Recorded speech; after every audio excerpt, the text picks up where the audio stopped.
Ahead of Greenwich's annual Independence Day celebration Saturday morning, we sat down with Ambassador-at-Large Bea Crumbine to talk about the history of the event and its importance in the community. We realize that this is a community, our wonderful Greenwich town, which has a long, long history going back to colonial days. And it was pointed out to me 11 years ago that nothing was really done to teach the children of Greenwich what this was all about. They know that there are fireworks a day before or a day after. They know that there are picnics and barbecues.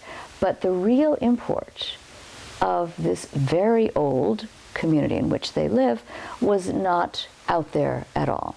So a group of us sat down and decided that we would design a ceremony which would raise the Betsy Ross flag over Greenwich, but would amplify that with a lot of historical understanding and overlay.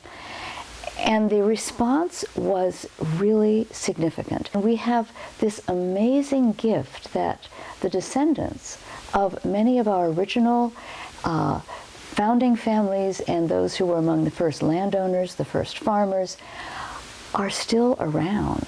Actually in Greenwich, many of them, although we do have one man who's come all the way from Hawaii in order to represent his Meade family, and you know that Meade is a huge family name here in Greenwich. So we have now gotten responses from 40 people who are coming to represent their original families, which is quite stunning to me. Why is it important to teach our young people about not just the 4th of July and the independence, but Greenwich? I think it's because this is real. They know some of these people.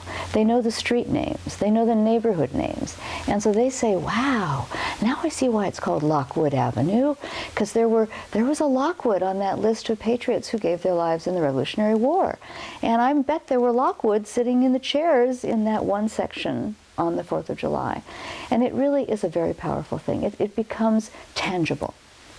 And we also knew that to make it tangible, we needed to involve the children in the ceremony, because we all know when we do something, it has more reality to it, and we remember more.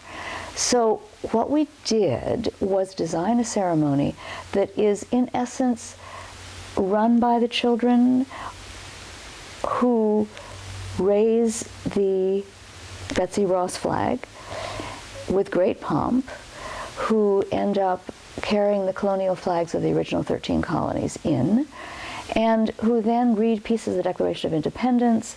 They sing, they lead us in the salute to the flag, all of which adds a note of honest Greenwich patriotism, which I think is a very important piece. Why do you think that's important, just to be take pride in where you live, not just the history, but just kind of everything? I think it's so good for all of us.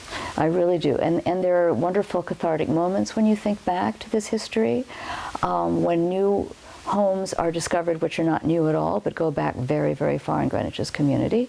That has happened in this year. There is a specific home which is being looked at with some dendrochronology to understand if the wood in the home really shows that those timbers came from 1641, 1642. We don't know yet, but the idea that we keep discovering history and then celebrating it, I think that's the key piece. And it's not just the children, is it? It's really the adults as well, who understand that these moments enrich their lives because they understand more about the courage and the original stories of these early founding families. The Independence Day celebration will take place Saturday, July 4th at 9 a.m. at Greenwich Town Hall. Reporting for the Greenwich Sentinel, I'm Kwajerba Crawfee.